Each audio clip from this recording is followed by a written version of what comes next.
Hello dear friends, ഞാനിന്ന് പൊറോട്ട ഉണ്ടാക്കാൻ പോവുകയാണ്. അപ്പോൾ എല്ലാവർക്കും പൊറോട്ട ഉണ്ടാക്കുക എന്ന് പറയുന്നത് കുറച്ച് ടഫായിട്ടുള്ളൊരു കാര്യമാണ്. ഇന്ന് നമ്മൾ പൊറോട്ട ഉണ്ടാക്കാൻ പോകുന്നത് ഈ പാചകക്കാരൊക്കെ ഫോളോ ചെയ്യുന്നൊരു മെത്തേഡിലാണ്. അതായത് അവർ ഒരുപാട് സെറ്റിംഗ് ടൈമൊന്നും എടുക്കാറില്ല പൊറോട്ട ഉണ്ടാക്കാനായിട്ട്, അതുപോലെ മുട്ട അങ്ങനെ ഉപയോഗിക്കാറില്ല. അപ്പോൾ ഈ ഒരു മെത്തേഡിലാണ് ഞാനിന്ന് പൊറോട്ട ഉണ്ടാക്കാനായിട്ട് പോകുന്നത്.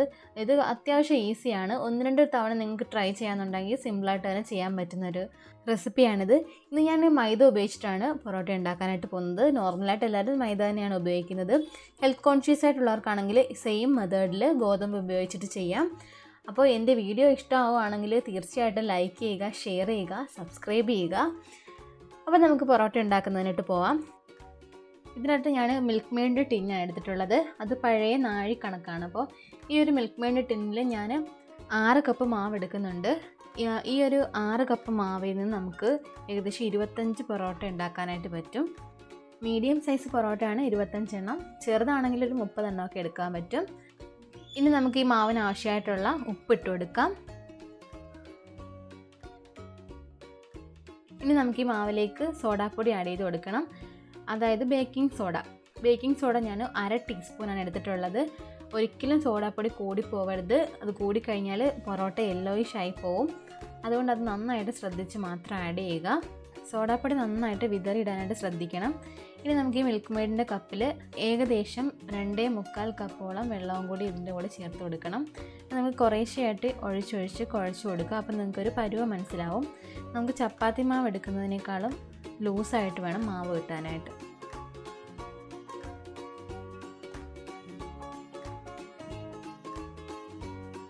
ഇടയ്ക്കിടയ്ക്ക് നമ്മൾ കുറേശ്ശെ വെള്ളവും കൂടി ഒഴിച്ചിട്ട് നന്നായിട്ട് നനച്ച് കുഴച്ചെടുക്കണം. അതുപോലെ ഈ സമയത്ത് ഓയിലിൻ്റെ ആവശ്യമൊന്നുമില്ല. ഒരുപാട് പൊറോട്ടയിൽ ഓയിലൊന്നും കോരി ഒഴിക്കേണ്ട യാതൊരു കാര്യവുമില്ല. ഈ ഒരു പാകത്തിൽ ഇങ്ങനെ എടുത്തിടാൻ പറ്റുന്നൊരു പാകം ആകുമ്പോഴത്തേക്കും നമുക്ക് ടേബിൾ ടോപ്പ് നന്നായിട്ട് ക്ലീൻ ചെയ്ത് അതിൻ്റെ പുറത്ത് ഞാൻ കുറച്ച് എണ്ണയും കൂടെ പുരട്ടി വെച്ചേക്കുവാണ്. അപ്പോൾ ഇതിനകത്തോട്ട് വെച്ചിട്ട് നമുക്ക് ബാക്കി മയപ്പെടുത്തിയെടുക്കാം. മാവിനെ നമുക്ക് ഈ രീതിയിൽ നിന്ന് അടിച്ചെടുത്താൽ മതി. ഒരുപാട് ഇട്ട് കുഴക്കേണ്ട കാര്യമില്ല. ഇങ്ങനെ അടിക്കുമ്പോഴത്തേക്ക് മാവ് നല്ല സെറ്റായി കിട്ടും.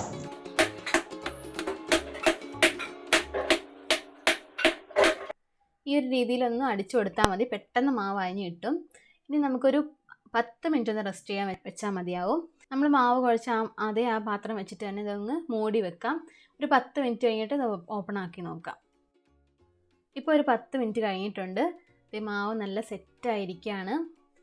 നമ്മളിനി മാവിനെ ഒന്ന് തൊട്ട് നോക്കുമ്പോഴത്തേക്കും നന്നായിട്ട് ഇങ്ങനെ നമ്മൾ വിരലിങ്ങനെ കുത്തുമ്പോൾ നന്നായിട്ട് കുഴിഞ്ഞു പോകണം. അതാണ് അതിൻ്റെ ഒരു പാകം. അപ്പോൾ നല്ല സോഫ്റ്റായി എന്നുള്ളതാണ് അതിൻ്റെ ഒരു ഇത്. നമ്മളിങ്ങനെ കൈകൊണ്ട് നന്നായിട്ടൊന്ന് പതുങ്ങുന്നില്ലെന്നുണ്ടെങ്കിൽ നമ്മുടെ പൊറോട്ട ഭയങ്കര ഹാർഡായി പോവും. ഈ ഒരു പാകത്തിൽ മാവ് കുഴച്ച് വെച്ചാൽ മതി. ഒരുപാട് സമയമൊന്നും വെക്കേണ്ട യാതൊരു ആവശ്യമില്ല. ഇപ്പോൾ 10 മിനിറ്റ് ആയിട്ടേ ഉള്ളൂ. ഇനി നമുക്കിതിനെ ബോൾസ് ആക്കി എടുക്കണം. ഇനി നമുക്ക് മാവിനെ കുഴക്കേണ്ട ആവശ്യമൊന്നുമില്ല. ഇതേ രീതിയിൽ നമ്മൾ ഇനി ലെയറൊന്നും വരാതെ ഇങ്ങനെ തന്നെ വെച്ചിട്ട് ജസ്റ്റ് ഒരു സൈഡിൽ നിന്ന് ഇങ്ങനെ നമ്മുടെ വിരലിനകത്തൂടെ ഇങ്ങനെ പിടിച്ചെടുക്കണം.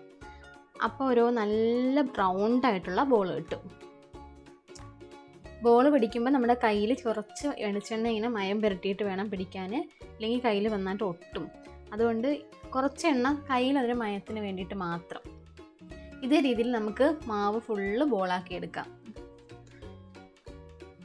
ഇതേ രീതിയിൽ തന്നെ നിങ്ങൾ ചെയ്യണം ബോൾസ് ആക്കുമ്പോൾ. അല്ലെന്നുണ്ടെങ്കിൽ ആ ബോളിന് ഒരു ഷേപ്പ് ഉണ്ടാവത്തില്ല. ഇതുപോലെ നല്ല ഷേപ്പിൽ റൗണ്ടായിട്ടിരിക്കണം. ഇതേ രീതിയിൽ നമുക്ക് ബോൾസ് സെറ്റാക്കിയിട്ട് ഏകദേശം ഒരു 10 മിനിറ്റ് ഒന്ന് വെച്ചേക്കാം. ചിലരൊക്കെ തോർത്തൊക്കെ നനച്ചിടും. അതിൻ്റെ ആവശ്യമൊന്നുമില്ല. അത് ഡ്രൈ ആയി പോകാതിരിക്കാനാണ്. നമ്മൾ ഫാനൊന്നും ഇടാതിരുന്നാൽ മതി ഈ പൊറോട്ടയൊക്കെ റെഡിയാക്കുന്ന ടൈമിൽ. ഇപ്പോൾ ഏകദേശം 10 മിനിറ്റ് കഴിഞ്ഞിട്ടുണ്ട്. ഇനി നമ്മൾ ടേബിൾ ടോപ്പിൽ കുറച്ച് എണ്ണമയം പുരട്ടണം. എന്നിട്ട് നമുക്ക് ഓരോ ബോൾ എടുത്തിട്ട് നമ്മുടെ കൈ വെച്ചിട്ട് നന്നായിട്ട് പരത്തി കൊടുക്കണം. പരത്തി കൊടുക്കുമ്പോൾ നമ്മുടെ കയ്യിൽ കുറച്ച് എണ്ണമയം പുരട്ടിയിട്ട് വേണം പരത്തി കൊടുക്കാൻ. നമ്മുടെ പൊറോട്ടയിൽ ശരിക്കും ഈ ഒരു ടൈമിലാണ് എണ്ണയൊക്കെ ഉപയോഗിക്കുന്നത്. അല്ലാതെ കുഴയ്ക്കുമ്പോൾ നമുക്ക് എണ്ണയുടെ ആവശ്യമൊന്നുമില്ല. നമ്മൾ കൈ വെച്ചിട്ട് ഈ ഒരു ഭാഗം വെച്ചിട്ട് വേണം പ്രസ് ചെയ്ത് കൊടുക്കാൻ. അതുപോലെ ഇടയ്ക്ക് മുറിഞ്ഞോ കുഴിഞ്ഞോ ഒന്നും പോവരുത്. അങ്ങനെയാണെങ്കിൽ നമ്മൾ ഇത് അടിക്കുന്ന സമയത്ത് പൊട്ടിപ്പോവും. അപ്പോൾ ഈ ഒരു ഭാഗം വെച്ചിട്ട് ഇങ്ങനെ സൈഡ് വേസ് റൗണ്ട് ചെയ്ത് കൊടുക്കുക. അപ്പോഴത്തേക്കും അത് കറക്റ്റായിട്ട് റൗണ്ടായിട്ട് വരും. അപ്പോൾ ഈ പത്തി വെച്ചിട്ട് തന്നെ ചെയ്യാനായിട്ട് ശ്രദ്ധിക്കണം. ഇനി നമ്മൾ ഇതിൻ്റെ ഒരു സൈഡിൽ നിന്ന് പിടിച്ചിട്ട് ഒന്ന് അടിച്ചു കൊടുക്കുക. അപ്പോൾ ഇങ്ങനെ അടിച്ചിട്ട് വീണ്ടും മാറ്റി മാറ്റി പിടിച്ച് വേണം വീശാനായിട്ട്. അപ്പോൾ അന്തരീക്ഷത്തിൽ നിന്ന് തന്നെ വീശി വരണം. വീശിയിട്ട് നമ്മൾ ടേബിൾ ടോപ്പ് ടച്ച് ചെയ്യുക. അങ്ങനെ നമ്മൾ പൊട്ടുന്നു എന്ന് തോന്നുന്ന ഒരു ടൈമിൽ നിർത്തിയിട്ട് ആ ഒരു ഭാഗത്തേന് കൂട്ടിപ്പിടിച്ചങ്ങ് അടിക്കുക. എന്തായാലും ഇതിന് നന്നായിട്ട് അടിച്ച് തന്നെ എടുക്കണം. അടിച്ചില്ലെന്നുണ്ടെങ്കിൽ മയം കിട്ടത്തില്ല. നല്ല എക്സ്പീരിയൻസ് ഉള്ളവർക്ക് നന്നായിട്ട് പൊട്ടാതെ തന്നെ എടുക്കാൻ പറ്റത്തുള്ളൂ. നല്ല എക്സ്പേർട്ട് ആയിരിക്കണം. ഞാൻ അത്ര എക്സ്പേർട്ടൊന്നും അല്ല, ജസ്റ്റ് ഞാൻ കുറച്ച് പ്രാവശ്യം ഉണ്ടാക്കി നോക്കി എന്നുള്ളതേ ഉള്ളൂ. അപ്പോൾ എൻ്റെ ഫ്രണ്ട്സിനൊന്ന് ഷെയർ ചെയ്യാമെന്ന് വിചാരിച്ചു. ഇതേ രീതിയിൽ ചുറ്റുമ്പോൾ അവസാനം കൊണ്ടുവന്നിട്ട് അതോട്ട് ഇങ്ങനെ അടിയിലോട്ട് കയറ്റി ഒട്ടിച്ച് വെച്ചിട്ട് മാറ്റി വെക്കാം. ഇതുപോലെ നമുക്ക് എല്ലാം പരത്തിയെടുക്കണം.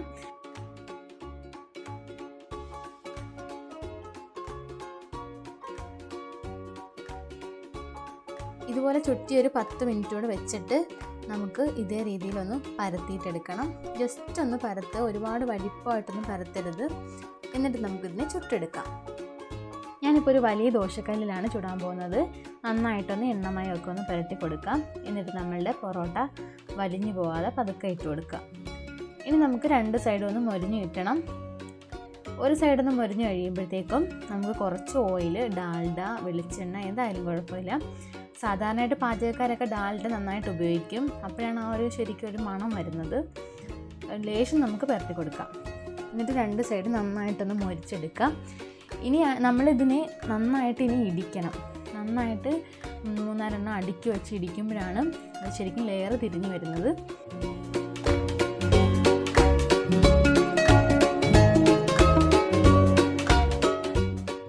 ഇപ്പോൾ 2 സൈഡ് നന്നായിട്ട് മൊരിഞ്ഞിട്ടുണ്ട്. ഒരുപാട് കരിഞ്ഞൊന്നും പോയത്. തീയൊക്കെ കുറച്ചിട്ട് നന്നായിട്ട് മൊരിച്ചെടുക്കുക. ഇനി നമുക്കിതിനെ ഒരു പ്ലേറ്റിലോട്ട് മാറ്റാം. ഇത് കണ്ടില്ല, ഇപ്പോൾ തന്നെ ഒരു ലെയർ തിരിഞ്ഞിട്ടുണ്ട്. ഇനി നമുക്കൊന്ന് ഇടിക്കുകയോടെ ചെയ്യുമ്പോഴത്തേക്കും അത് കറക്റ്റാവും. ഇനി നമുക്കിതുപോലെ ബാക്കിയെല്ലാം ചുട്ടെടുക്കാം.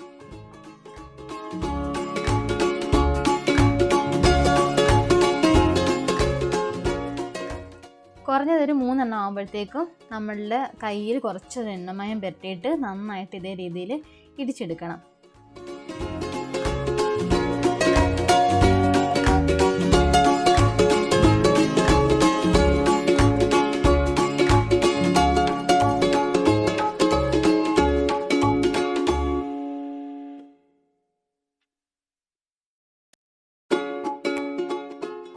ഇപ്പോൾ എല്ലാം നന്നായിട്ട് ലെയർ തിരിഞ്ഞിട്ടുണ്ട്. നല്ല സോഫ്റ്റായിട്ടിരിക്കുകയാണിത്. അപ്പോൾ ഇതേ രീതിയിൽ നിങ്ങളൊന്ന് വീട്ടിലൊന്ന് ട്രൈ ചെയ്ത് നോക്കുക. എളുപ്പമാണ്, ഈസി ആയിട്ട് നമുക്ക് ഉണ്ടാക്കാവുന്നതേ ഉള്ളൂ. എന്തായാലും ലോക്ക്ഡൗൺ ആയിട്ട് എങ്ങും പൊറോട്ടയൊന്നും അവൈലബിൾ ആയിരിക്കത്തില്ല. അപ്പോൾ നമുക്ക് വീട്ടിൽ കുറച്ച് അളവിലെടുത്തിട്ട് ചെയ്ത് നോക്കുക. നന്നായിട്ട് തന്നെ കിട്ടും. ഇത് കണ്ട് നല്ല സോഫ്റ്റാണ്. ഒട്ടും അങ്ങനെ വലിഞ്ഞു പോകുന്നതോ അങ്ങനെ മുറിഞ്ഞു പോകുന്ന ആ ഒരു ഫീലൊന്നുമില്ല. നല്ല കറക്റ്റ് സോഫ്റ്റായിട്ട് തന്നെ കിട്ടിയിട്ടുണ്ട്. നമ്മൾ കുറേ പ്രാവശ്യം ചെയ്യുമ്പോഴേ അത് റെഡി ആവത്തുള്ളൂ. 1-2 തവണ ചെയ്യുമ്പോൾ തന്നെ റെഡി ആയിട്ട് കിട്ടും. അപ്പോൾ ഞാൻ വലിയ പൊറോട്ട എക്സ്പേർട്ടൊന്നും അല്ല, ഞാൻ നേരത്തെ പറഞ്ഞതുപോലെ. അപ്പോൾ നിങ്ങൾ ഇതുപോലെ ട്രൈ ചെയ്ത് നോക്കുക. എന്നിട്ട് നിങ്ങളുടെ അഭിപ്രായങ്ങൾ കമൻറ്റ് ചെയ്യുക, സപ്പോർട്ട് ചെയ്യുക.